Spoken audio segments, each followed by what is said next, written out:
Hey everybody, Drew here. And on this week's episode of Stuff Churches Should Know, I want to talk to you about carrying your generosity message to the 30 somethings within your church.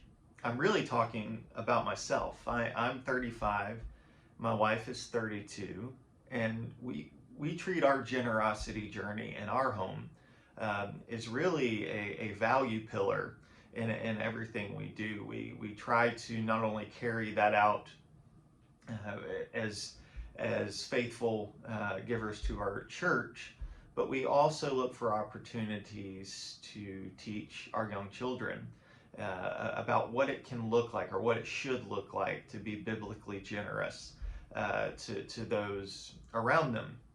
So when I think about the 30 somethings within your church, I really think about three things that I know that they're looking for.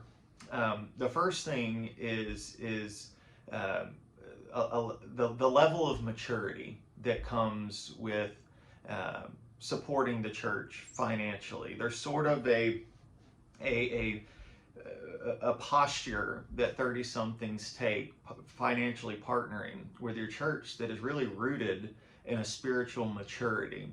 So, if I were to give you a practical piece of advice there, it would be to view all of the 30 somethings in your church as a group or an audience that is ready to become spiritually mature and or is already, and speak to them that way. The second thing that I would encourage you to consider doing is really making sure that that audience inside of your church has a very clear understanding of where money goes.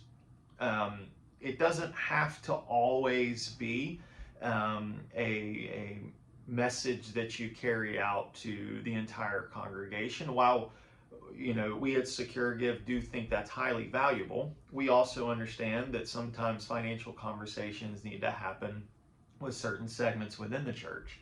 So for your 30 somethings, whether that's you sort of throwing a lasso around all of those people and sending a tailored communication piece just to them to sort of outline where dollars are going and where dollars hope to go in the future, keeping them in tune with the spend of the church will honestly elevate their trust significantly and move them more towards really providing financial stability for the church at large. I know for me, I have that expectation on my church in a healthy kind of way, where I do to much degree sort of expect my church to be a straight shooter with me and be willing to answer questions if I have them. And as they see my interest in that trust, they know that they can depend on me and my family to do our part. So always be transparent, but really get specific in communicating with the 30 somethings where the money is going. And then lastly is the idea of legacy. Okay, so more so than I have ever been in my life, and I'd even go as far as to say within the last 2 years, I'm extremely interested in the legacy of my family. I'm interested in knowing and carrying the responsibility for our family's value system to be passed down, and our faith to be passed down. And so your 30 somethings are really thinking with a long view. Your 20 somethings, they're still sort of trying to figure some things out.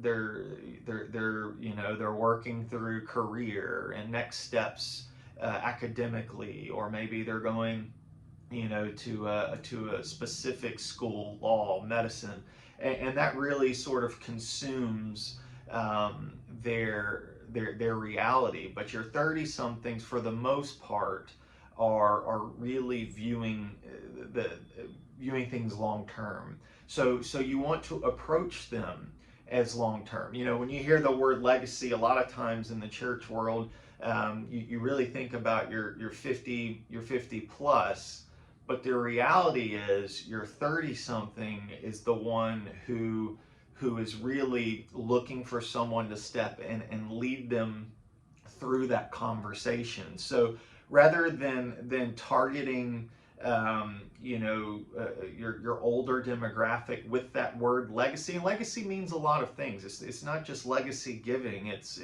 spiritual legacy. It's generational legacy, and you definitely want to make sure that you're welcoming those 30 somethings into that topic. And what you will find that happens is, all right, so we talked about spiritual maturity, we talked about transparency, and now we're talking about legacy. If you take those three subjects and you go to your 30 somethings in the church and you present these subjects as things of importance, they're going to lean in and they're going to listen to you because of their life stage.